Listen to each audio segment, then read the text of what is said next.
I'm sure many of you have seen my previous video where I made the case for why I thought silver era bodybuilders were natural, even though testosterone was available at the time. Based on the research I did for that video, I wasn't able to find any solid evidence of bodybuilders using or even being interested in testosterone until the mid to late 1950s. I did say it was possible they experimented, but I didn't think the connection between testosterone and its anabolic properties was there yet. Well, today I'm here to tell you that my assumption was wrong, and there is in fact some compelling evidence out there which challenges the narrative of my previous video. My friend Carlos from the channel Golden Era Bookworm recently put out a video presenting some of this evidence, including a letter by the one and only John Grimek, which showed he had an interest in methyl testosterone all the way back in 1943. I'm not going to cover all that here because Carlos already did an excellent job presenting all the details in his own video, so please go check it out for yourself. I'll link it in the description. The goal of this video is first of all to acknowledge this newfound evidence, as I think it's important for you guys to be aware of it. And second, I would like to open a discussion to explore the implications of Golden Era Bookworm's video and how it changes our perception of the Silver Era. A lot of guys will look at this on the surface level and simply conclude that all Silver Era greats built their physiques by blasting maximal amounts of gear. But in reality, the topic is significantly more nuanced than that, and requires a lot of historical context in order to accurately evaluate how much impact these early testosterone preparations had on bodybuilding.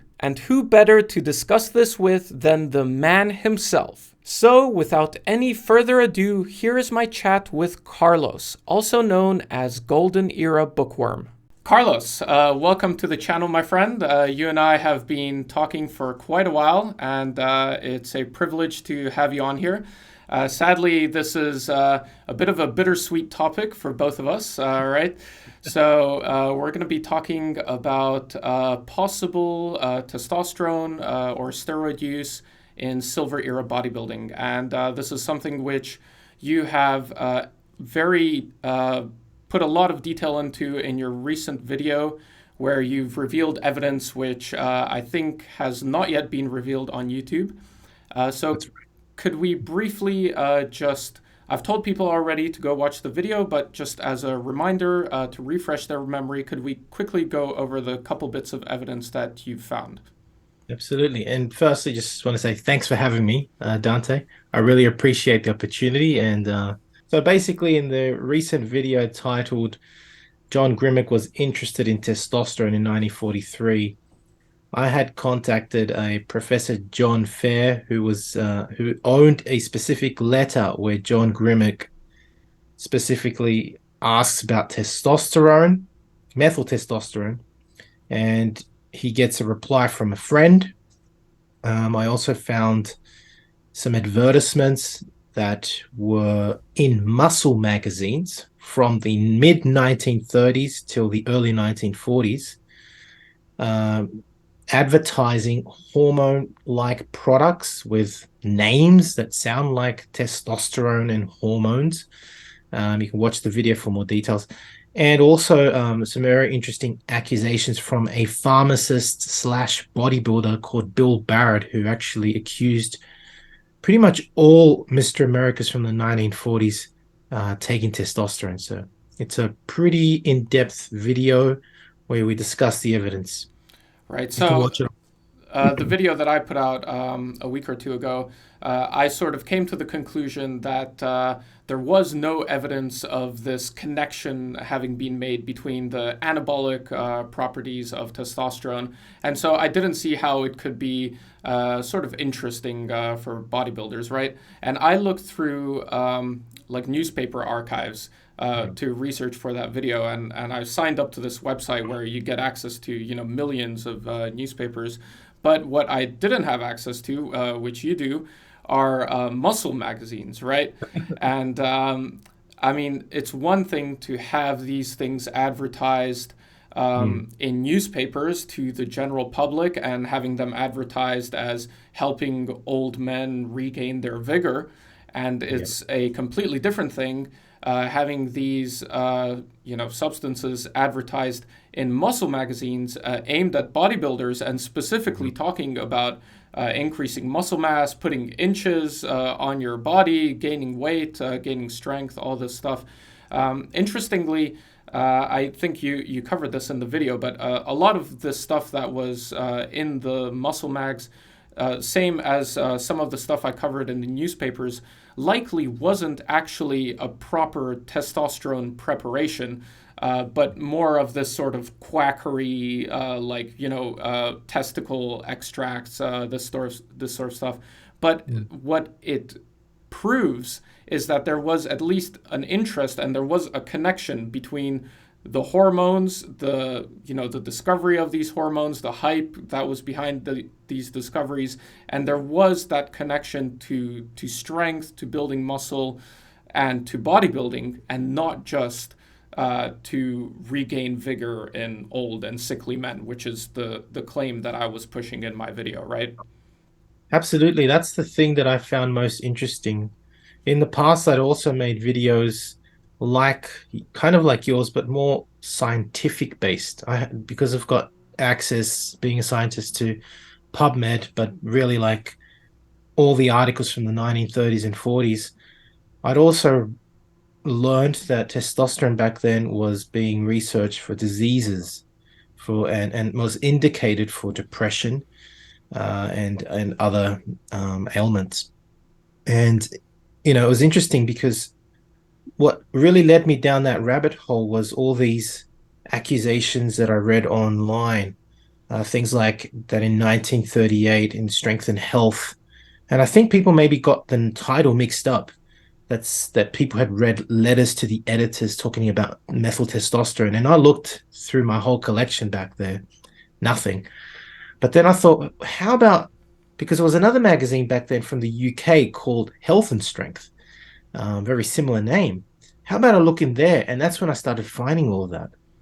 And, one thing is to, again, as you mentioned, say, for old men, regain your virility or this and that, which many of the articles do say. But what I found most interesting was the radical claims of gain 10 to 25 pounds of muscle.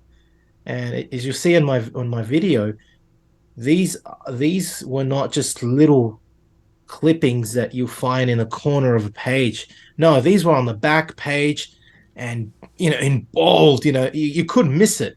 Right. So this really was plastered in their faces.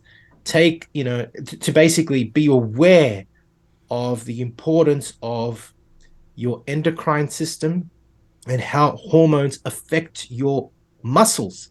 It was extremely obvious when I saw this, and it really just sent a chill up my spine because I was like, whoa, this is what people have been rumoring about and talking about on online forums. And now it's obvious. As you said, one thing is for a layperson to read it on the newspaper or for a doctor to discuss it with his patient.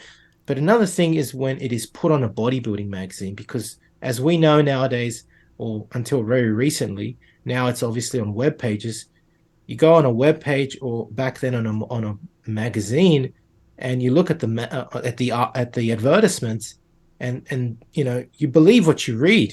Most people in that respect tend to be not necessarily gullible, but they are looking for that edge.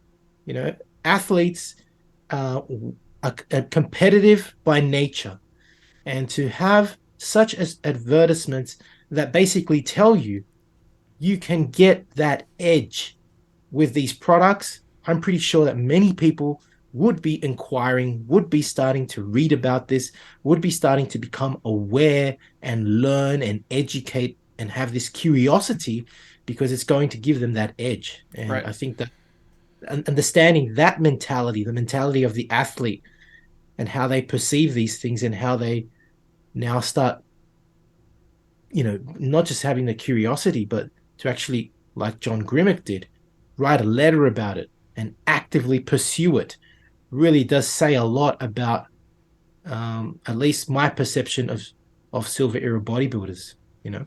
Right. So these advertisements that you found in the English Health and Strength magazine, so these were from the late 1930s, right? And I think the important point here is the awareness, right? Because we're not exactly sure whether these did anything, right? Because right next to these advertisements, you also had advertisements like gain, 4 inches in height in a week and all this Yeah. other crap, right? And obviously the claims, even if what they were selling was trenbolone, the claims that they're making is outlandish, right? So obviously, Absolutely. it's a bit of a false advertisement, and Yes. we don't actually know what they were selling, and it almost certainly wasn't testosterone. But the important part is that it creates the awareness in the Yes. minds of the bodybuilders at the time. So later in the early 40s, as we saw with John Grimmick, once proper testosterone preparations actually do become available on the market, it's now uh, understandable, it's conceivable that they would be interested in those drugs, right? From Yeah. what's being pushed on them already in years prior. Yeah. So on that note, I mean, the very first advertisement, because I've got Health and Strength going back to 1935, January actually, which was months before the first paper on synthetic testosterone came out, was several ads on hormone-like products already. So in order to answer your question, I can't say 100%, but my suspicion is that these definitely were not containing methyl testosterone because I mean they were advertised before its synthesis, Yeah. right? Yeah, it's too early. Uh, And we have Brown Sicard in the exactly. 1889 or whatever selling his elixir in the same sort of formula, right? Exactly. So So it's likely that they were either endocrine glands or testicular glands, sort of extracts or pills of that in liquid or in tablet form, whatever. It's likely that it was that, and most likely not potent at all. right. Yeah, and Um, as we know, when you take those orally, they have no anabolic effects, right? no, because the liver metabolizes all of that and deactivates most of it. At most, as you've read, even the oral testosterone, the initial one, had a half-life of only 10 minutes. It's not going to do anything Right. in, in your body. And as you mentioned, I think the evolution of all of this is really interesting because although they weren't necessarily selling methyl testosterone or other kinds of injectable testosterone in that early time or being advertised in a bodybuilding magazine, the point is that the awareness was being laid down, right? So people were talking about this already 5 to 10 years prior to this letter from John Grimmick. So, you know, as much as I want to think that these guys had extremely high moral standards and they were, gods of the silver era, they're human. They're Right. curious. They're trying to get an edge. There's competitions to be won. There's fame at stake. And so, yeah, they were definitely curious about it. And when obviously this stuff came out, you got ex Mr. America champ writing a letter. So it's Yeah. really Yeah. interesting. So early 40s come around. These drugs are actually available, and we have evidence of John Grimmick, one of the most prominent bodybuilders at the time, having interest in these drugs. So we have evidence of them being interested, but there Mhm. is no evidence. Correct me if I'm wrong. Of them any of them actually saying that they used it at any point, that they took any tablets, that they injected anything. The evidence we have is of interest, but not evidence of use. Now, we can speculate as to whether or not they used it, and I don't think it would be a stretch or much of a reach to say that they did, but that's not the evidence that we have, right? Absolutely. So the evidence is only of curiosity. Definitely proves that the silver era bodybuilders were curious about this. They wanted to know. I mean, at the bottom of the letter that John Grimmick that I presented, John Grimmick actually states and you can see this in the video. Um, a friend sent me this. I don't want. I'm just paraphrasing here, but he writes, a friend sent me this when I was interested after I read a medical. So basically, he kind of read some pamphlet about it, and he writes, I wanted to simply know the whys and wherefores. So he's very um, clear about his intention of this letter. He wanted to know about testosterone and what it does, right? And the guy that wrote him back, which seemed to have some kind of knowledge about it, he's been misquoted as being a doctor, which I highly doubt. And because he basically screws up the history of testosterone. But as you mentioned, this is not evidence of use. It's not even a prescription. It's just a query. Of course, it is well known that John Grimmick would meet Dr. Ziegler later on, 10 years later, actually, and start using it. But there's that gray area again of 10 years. Okay, so how likely do you think it is that these drugs would be responsible for the physiques that we see in the silver era? So, like, are these physiques built off of this early testosterone use, or how much of an impact, in your opinion, did these drugs have on the physiques we see from the 1940s? Okay, so again, this is assuming that they took testosterone, Right. uh, to correct you. Yes.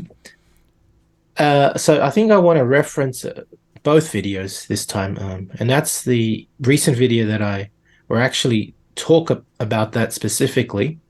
But within that video, I reference a video that's doing quite well now on YouTube that I put out, and that's called the natural limits of hypertrophy. And it's important because it leads to the answer you're looking for. So within this video, I assess the Bronze Era athletes based on their fat-free mass index. And this is from a paper where I reference a paper from Professor Jan Todd from the Stark Center of Physical Culture. And although the fat-free mass index is not reliable as we would like it to be, it's one of the best examples that we can use either way to determine if an athlete is on steroids or not. And when we look at some of the most massive physiques from the Bronze Era, their fat-free mass index is as high as a steroid user, which really just blows this this index out the window. And the reason I state that is because when we look at the physiques from the Silver Era, their fat-free mass index is basically within the same range as Bronze Era lifters.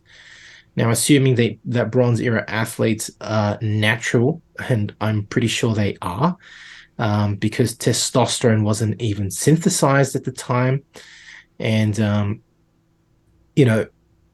the oral testosterone that was available in the Silver Era, and even the injectable, which both had very short half-lives, wouldn't have made so much of a difference because and there's several reasons. It's not just the fat-free mass index in comparison to basically say that Silver Era bodybuilders were natural.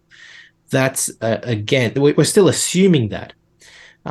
But if we look at the photographs of certain bodybuilders before testosterone was even created, it kind of confirms this.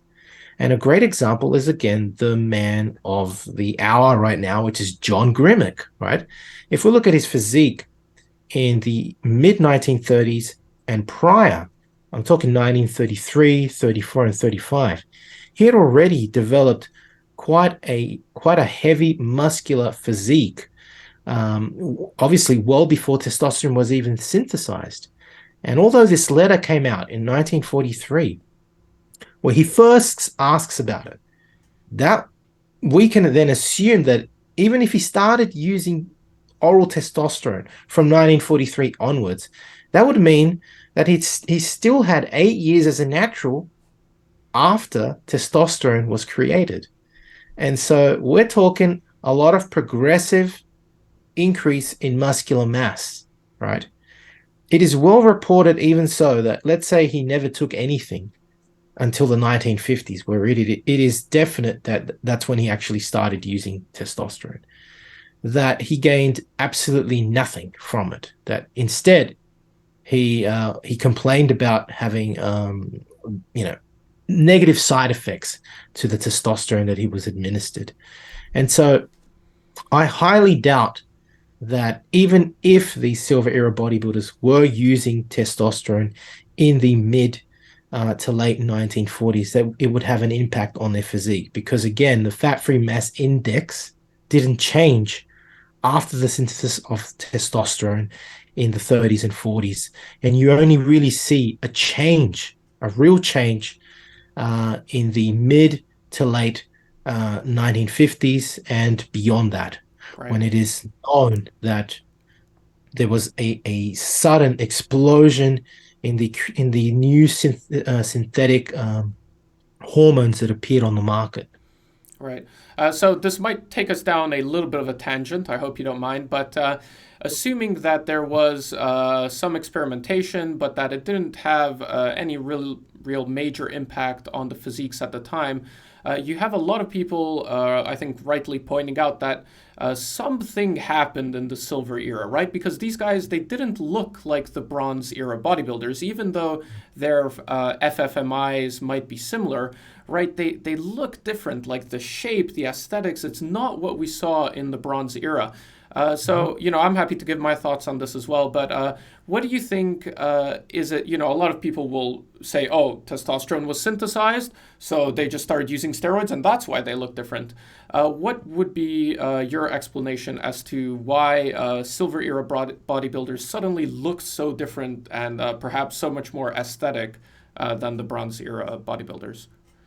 So it's a good question again, and I can understand why people would go, look at these silver era bodybuilders. They're just gargantuan in comparison to the bronze era lifters.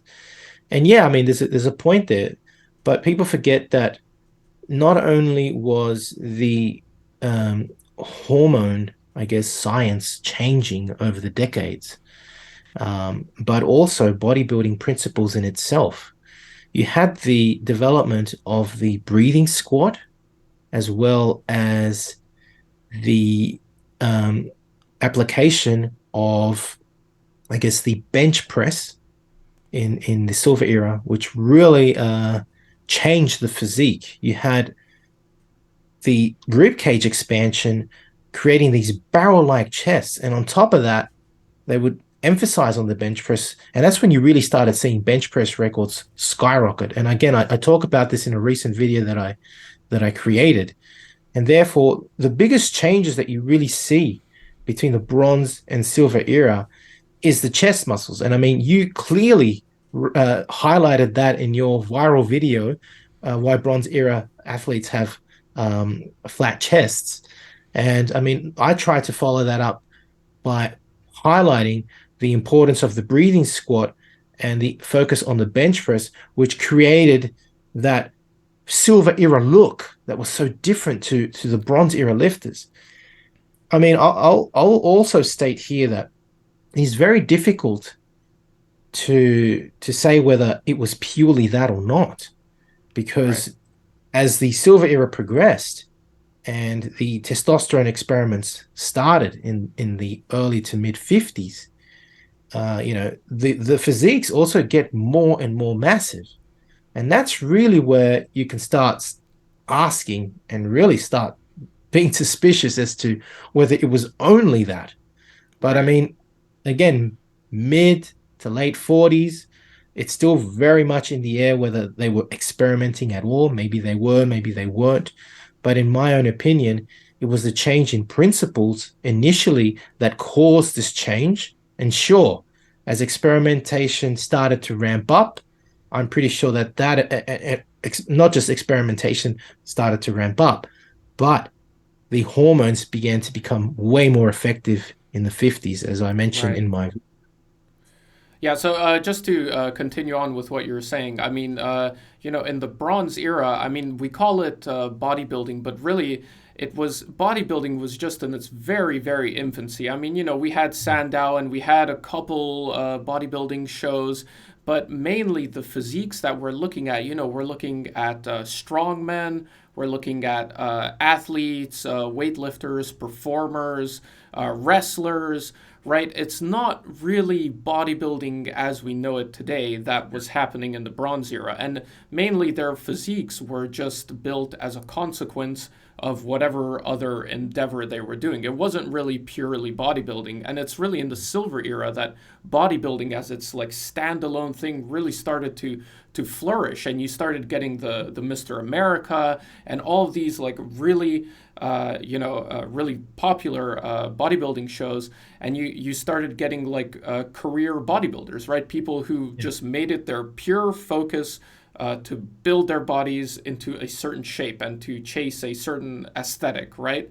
And so Absolutely. obviously that brought in certain judging standards for the bodybuilding shows, and also, training principles, as you mentioned. So I think a lot of that can really explain the change in shape Hmm. from the Bronze Era to the Silver Era, right? Even if the Bronze Era guys managed to build a similar amount of just raw muscle through their odd lifts and their, one hand snatches and bent presses and all that stuff, but it wasn't distributed in the sort of Um, aesthetic physique that the Silver Era bodybuilders managed to build. But that's because they were bodybuilders, right? And they really dedicated their lives to bodybuilding and to getting on stage and performing in bodybuilding shows. So I think that can really explain a lot of the difference in why they looked so different, even though the FFMI was similar. But then in the golden era, after the 60s, that's when the FFMI just explodes, right? And you see an amount of muscle mass that just simply was not there in the silver or bronze era, right? Absolutely. I mean, that's a difference. I mean, you've got changing principles in parallel with improved hormone synthesis, and they both just kind of marry eventually. And it's you initially, you know, see the Bronze Era, as you mentioned. These guys are shaped by function, by what they're doing, which in their case, it's strongmanism. They're doing odd lifts, they're doing hand balancing, they're doing muscle control. And really, with muscle control, you start seeing things go off on a little tangent of bodybuilding right there because the mind muscle connection is established. This is now taken by silver era bodybuilders. A lot of people, believe that silver era bodybuilding was vastly different from the bronze era. I'd have to argue against that. Just like we look at the golden era as our heroes, the golden era athletes like Arnold, etc., would look at Jack Dellinger, Steve Reeves, and John Grimmick, Rich Park as their idols. Whereas Rich Park and Reeves and Grimmick would look at Sandow and Pandur and Sig Klein and George Hackenschmidt as their idols. And so they would obviously not try and reinvent the wheel too much and copy their idols. The Silver Era bodybuilders still performed odd lifts, and eventually weightlifting was organized into a sport. Again, this happened during the Silver Era. Um, sure, they started to develop their own principles and started to combine now the Bronze Era methods, but with new bodybuilding principles with a focus on bodybuilding, which is why you had the split between weightlifters, who were, the Hoffman boys, the York gang, and you had the second branch of Weeders. the Iron Game. Sorry? The weeders, right? Yeah, the weeders. So you had the weeders following bodybuilding, and you had this branching effect in this forking effect in the Iron Game, weightlifters and bodybuilders. And of course, bodybuilders started to develop the massive chest, the rib cage, whereas weightlifters still looked like strongmen, right? And as you mentioned, with the golden era, with the synthesis of better hormones and even greater focus on pure bodybuilding and throwing basically weightlifting out the window, these guys just focus on building muscle mass. combining, of course, heavy compound lifting with isolation methods, and started to not just experiment, but with hormones, but really started to understand how to use them better. And in that regard, I would say that there would have been, in my opinion, some influence from experimentation at the very latest in the mid 50s to the early 60s, because Right. you really see the physiques suddenly change from the 60s.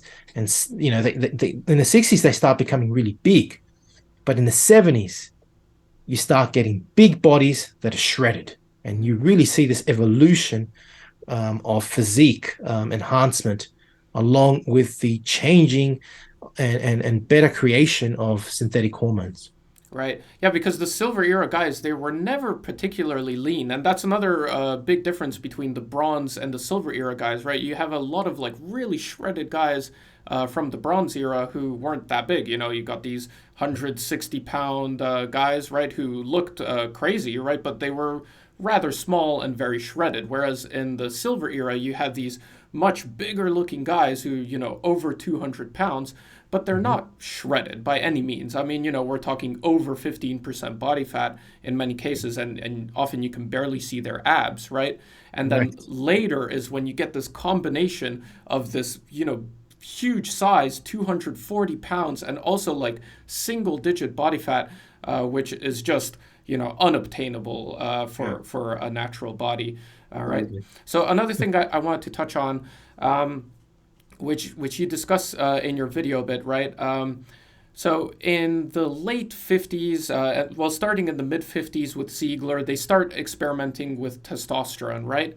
And Mhm. then, according to Ziegler's experiments, you know, after seeing the Russians, he comes back home, he tests out the testosterone, and it doesn't really do what he wanted it to do, right? And then he starts, developing Dianabol with Ciba Pharmaceutical and all that. So I thought it was interesting, and you mentioned this, how why was there this quest for better hormones, for ones that would work better, be more anabolic, be less androgenic. If testosterone was already working so well for bodybuilders, if testosterone was already building these amazing physiques, then why was there this need to go out and find something better? And why was there even this need to experiment with testosterone in the first place if it would have already been like this well-established thing in the bodybuilding community, right? That sort of pokes a little hole in this idea of testosterone already being like well established among bodybuilders, because then why does Ziegler come and experiment with it, and then why does he conclude that it's not that useful and then try and search for something better, right? Well, you just basically said it. It sounds like they're just trying. I mean, the issue is that a lot of people associate the synthesis of testosterone with a sudden impact on physiques, which in my opinion, as already stated, is not the case. Um, and I actually have not just I addressed this not just in my recent video, but I revised a very important booklet that was written in 1971 by Wayne Galash, who, of course, lived through this time. And the video where I actually showcased this book, which I also uploaded recently, was the title you just mentioned, The Quest for Better Steroids, right? And I really asked the audience um, in these two videos, for those that are really adamant that testosterone was working from day one, which obviously was not, why would scientists during this is actually in biochemistry, it's called the golden era of hormone development, right? Or the golden era of endocrinology. Because after the synthesis of testosterone, you had a sudden race from scientists to try and make effective hormones. They realized the anabolic properties, and when these were tested on athletes in the mid 50s, they found that it wasn't as potent as they thought it could be. They understood that testosterone had this anabolic quality because, I mean, we men have more muscle than women. But The quest there was, how can we enhance the anabolic properties further and reduce the androgenic effect? Because the issue with testosterone, especially with the earlier formulations and compounds, was that the androgenic effect was from the 17A uh, residue in testosterone. That's what they found out in the 40s and 50s. They eventually found that this residue was, for some reason, what gave the androgenic effect. And when taking in high amounts or in a long-term course, would cause all these side effects. This is why when Ziegler found out about the Russians using the testosterone on their athletes, when they tried it with the Americans, it was unsuccessful. He reported back to Sieber and told him it's not working. Sieber started scratching their heads and go, why isn't it working? We need to focus on the androgenic effects. And as Wayne Galash describes in his booklet, which I again reviewed in my recent video, you see two different strategies come up, and you can really see how the scientists are thinking. They go, okay, what makes how can we actually reduce the androgenic quality in testosterone? And they have two solutions for that back then, or at least two thought processes. One is to actually mix estrogen with testosterone, which they found was was growing boobies on these athletes. And they basically said, oh, this is not a good idea because now we're getting big guys with boobs, right? um, you know, and so they threw that and all the formulations that they created, this estrogen testosterone mix, out the window. And then the other one was to actually change the structure of testosterone, which, of course, as we know, was the successful approach and then led to the explosion of new anabolic substances. And this, of course, occurred in the late 50s with the synthesis of Dianabol and thereafter the synthesis of other products. And this is a really important point for people to try and understand. And I say it again, I'll say it again, why reinvent the wheel? You had 20 years where you could have made millions of dollars on testosterone. But guess what? It didn't work. Why would you continue to invest more money in something that's already working? It doesn't make any sense, as I state in my videos. That's why scientists kept going back onto the lab and trying to figure out how to make a testosterone derivative more anabolic. And it finally happened 20 years later. And again, it's reflected by the physiques. It's reflected by the reports of athletes suddenly starting to use steroids. And really, one of the best things that actually I never even mentioned is the reaction of the Olympic Committee. Here is where you really see the effect of new drugs. And I give you an example. After I think in around the 1920s and 1930s, athletes began to use, it is well known, endurance athletes at least, started to use things like amphetamines in the Olympic Games. And the question of ethics started to come in. And suddenly the Olympic Committee made a regulation for doping. And you can actually read all about this in the history of doping. There wasn't any talk about steroids back then by the Olympic Committee. That came later on after the 60s. And I think it was during the late 70s or in the early 80s when the Olympic Committee finally banned steroids.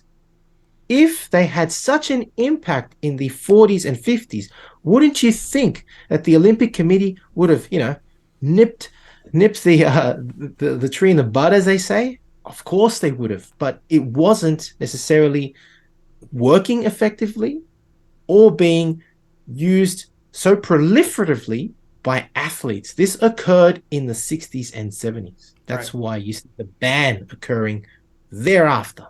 Right.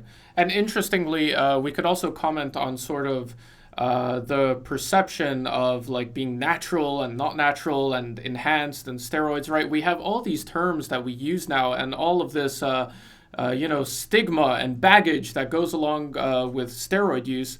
Now we have natural bodybuilding, we have enhanced bodybuilding, but this sort of separation didn't exist in the 40s and in the 50s, right? They saw these things maybe the way they saw vitamins, or the Yeah. way we see creatine today, or protein powder or something, right? They saw it as they didn't see it as like, oh, I'm gonna take this drug and it's gonna make me a not natty bodybuilder, right? And it's gonna ruin my legacy or something, right? That's not the we look back now and we're applying our current mentality onto these people, but really this was just like a new thing that was coming out, just like vitamins were coming out, and maybe they were trying it out. But it wasn't in the context of steroids or natural or not natural bodybuilding, right? Absolutely. I mean, now you're touching on the history of supplementation and nutrition. I mean, if we look back in the Bronze Era, there basically weren't any supplements except for a couple of extracts that were rich in proteins, which I've talked about in other videos. You suddenly see nutrition come into the conversation in the 50s with bodybuilders starting to talk about protein and milk and eggs. And suddenly by the early 50s, all the muscle mags are advertising proteins and liver tablets and wheat germ oil, etc. Supplementation now comes in soon after after these testosterone derivatives synthesize and Dianabol comes out. And I've spoken to a lot of these golden era bodybuilders. They considered it simply like a vitamin, like a supplement. And I can tell you that, for example, Don Howarth has told me in our interviews that to him, it was handed around in the gym whenever it was available, and it came sporadically. Um, There'd be a guy with a bottle, got it from the doctor somehow. He'd give a couple of pills around, and people took them like muscle building vitamins, they were called. There Right. wasn't this stigma of it being a drug, that it was going to there was these that was going to cause them any side effects. There was a complete naivety about the whole topic. They simply didn't know. And as you so clearly put, we are nowadays spoiled with information and the accessibility to it. Back then, they only relied on word of mouth information passed down by someone who would be sagely more intelligent than they were, maybe 10, 20 years in the iron game, or from muscle mags. And again, back in the early 60s, there was no mention of steroids. And the first mention that I know is from John Grimmick in Muscular Development magazine in the mid 60s. Mm-hmm. And that's when the words like testosterone and Dianabol, things like that started to be mentioned in muscle mags.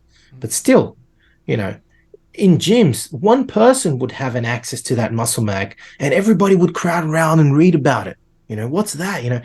It was like that. It wasn't like everyone's on their phone right now and they just type in Dianabol and they get 100 different answers. Right. So there was a naivety, a lack of information, and just overall, the whole idea about nutrition, the whole idea about supplements, and the whole idea about steroids was starting to be developed specifically this time. We're talking now specifically for bodybuilding. Bodybuilding, nutrition, supplementation, and performance enhancing drugs specific to the bodybuilders was starting to become a real science in the 60s and 70s. Right. And it's interesting how all of these guys, you've spoken to some Silver Era guys, and obviously, we've seen interviews with Steve Reeves and other Silver Era bodybuilders, and all of them, vehemently deny any steroid accusation. As far as I'm aware, there's not a single one that is like open about having used steroids during the Silver Era. They all deny it. They all claim to be lifetime naturals.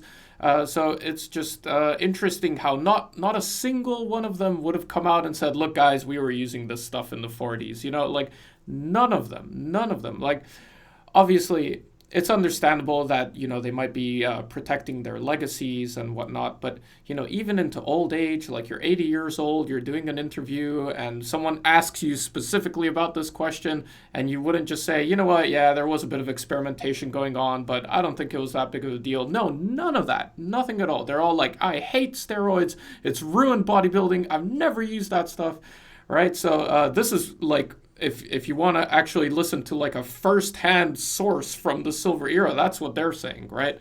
Is that Yeah. they didn't even touch the stuff. So I don't know, like how do you reconcile those two things? Well, in all honesty, as I mentioned, like I it's difficult. I have to admit, it's difficult to now believe that the conversation wasn't there. That's one part of it. Let me put it this way. When Arnold won all his Olympias, he was the man where, if he gave a seminar, everybody would attend. If he was in the competition, people would come up to him for advice, right? And similarly, John Grimmick at the time would have been the man, you know, knowing that he asked about testosterone does make me question whether the conversation, spread amongst bodybuilders. And I believe that it would have. But that again doesn't prove that they were using it. Um, the fact that most of these silver era bodybuilders, and I say most because I only know of one silver era bodybuilder, which I already mentioned, Bill Barrett in my previous video on the John Grimmick letter. He's the only one that blatantly accuses all of 1940s bodybuilders of using testosterone. But what I find interesting in his interview is that he states, him being a pharmacist, that he only started using them in the mid 50s. Now, I ask myself then, okay, here we have a pharmacist who has, who's not naive about the topic of testosterone. If anybody is an expert on testosterone during the silver era, it would be a pharmacist or a doctor. Now, if Bill was so, he mentions that he's just started using testosterone in the mid 50s, and he actually states that he trusts them and he likes them, and that he recommends bodybuilders use them under a doctor's prescription. If he was so confident about testosterone, why didn't he start using it in the mid 40s? Why didn't he start using it in the late or mid to late 30s if he was so confident about that? Right. So I really, and this is something forgot to mention, I don't think that his accusation is valid, because here we have a pharmacist slash bodybuilder from the silver era who states that he only began using it in the mid 50s. If it was so effective, why not the mid 40s? Why not the mid 30s? It doesn't make any sense. So when I hear bodybuilders, and I've asked, Marvin Eder, may he rest in peace, before he passed away. I've asked George Helmer, Steve Reeves' best friend. I've asked John Park, the son of Reg Park, who saw his father train when he was, still going, he was still going strong, who saw his father still be over 200 pounds when he was in his 50s, in his 60s. He still was a strong bodybuilder who maintained his physique for most of his life. And when they state that these guys were naturals, it's very hard to have a case against them, because there is no evidence that suggests that they did use it, or at least that their physiques depended on it. And even now with the discovery of these accusations, again, the dates don't make sense. If anything, Bill Barrett's interview and accusation actually matches what happened with the York crew, with Dr. Ziegler's initial experiments. There is an actual confirmation of the beginning of the use of testosterone. I mean, now that we're talking about it, you're making me think. And it's an actual confirmation of the date when you think about it, from a pharmacist. So, in my opinion, I mean, when these silver era bodybuilders state that their physiques didn't depend on it and that they didn't use it, I tend to believe them. Right. Yeah, and it's a really nuanced conversation that we need to have here. I'm sure that by now this video is like an hour long, and it's because there's a lot to go through, and you can't just sort of say, okay, testosterone was synthesized in 1935, so everyone was not natural after that, or John Grimmick had a letter in 1943, so everyone was not natural after that, Yeah. right? There's like a nuanced conversation to be had, and someone who's actually interested in the topic and sits through this or does their own research, I'm sure they can, come to their own conclusions and have a better idea of what was going on. Whereas other people, they'll read the title and go through the comments and, yeah, they see, I told you so. All the silver era guys were not natural. They were blasting maximum anabolic steroids from 1935. So yeah, it's a very nuanced conversation that you have to have. But maybe just as a final point. You, like me, we're both very big fans of the silver era, right? We talk about these guys on our channels. We idolize them. I'm sure you do, just like I do, right? Steve Reeves, Reg Yeah. Park, John Grimmick, all of these guys. I mean, they're like personal heroes to me, right? I've gotten so much inspiration from reading about them, from looking at their photos. I mean, just so much more inspiration than any modern bodybuilder can possibly give me. So, with all of this having come out, and with you, just like me, being a natural bodybuilding enthusiast, how does this change your personal perception of the silver era? Is it something that has it changed a lot, or what are your thoughts? Well, in all honesty, it changed a little bit because I know that the conversation was there. If anything, it tells me that the silver era bodybuilders, um, I, I used to have this belief that they were, and maybe they still are, I'm not saying that they're not, but they had the highest moral standards, that they would never take drugs and that they would never consider being cheats. And in that regard, that kind of mentality for me has changed a little bit because the letter, if anything, doesn't just suggest inquiry and curiosity, but it does suggest trying to find an edge. That's what it does suggest. And I have made a previous video on Steve Reeves and how he injected himself with vitamin B12. Um, and so when you have these discoveries and these I guess these pieces of information, you realize that the silver era athletes are just humans. They're humans, but they're bodybuilders. They're competitive. Right. They have this competitive edge. They are athletes, just like every other athlete nowadays, that wants to find a way to beat their opponent. They're no different. They're no different in their curious nature, in their investigative nature to find out, can I find a way of beating everybody else in this year's Mr. America? They have that competitive edge about them. They want to be champions. They want to be number one. And so that curiosity reflects that. If anything, that whole idea of them being the perfect, the hyper natural, the best naturals in the world is slightly tarnished now. I know that that mentality could, and I say could, speculating here, could have led to some experimentation. We will never know. But yeah, overall, I still think that the majority, if not all of them, were natural, and they were still trying to find out ways of beating their opponents. Or, that competitive nature is there. So Right. that's really what's changed for me. So yeah, I agree with what you're saying. I also have a very similar sentiment. I think it sort of humanizes them a little bit, maybe just slightly brings them down from this pedestal, as you're saying, of them being like the perfect naturals, right? The peak natural and everything. I mean, as you said, we still don't have evidence of their physiques having been built with these drugs. But what we have, without a doubt, proven is that there was interest in these drugs from these guys. And so, they weren't they were humans, right? They weren't these perfect specimens where, like, I will never touch a drug no matter Yeah. what, I'm doing this all natural. I mean, certainly there was more of an interest in health, and health was more connected to bodybuilding than it is today. I think that's quite clear, right?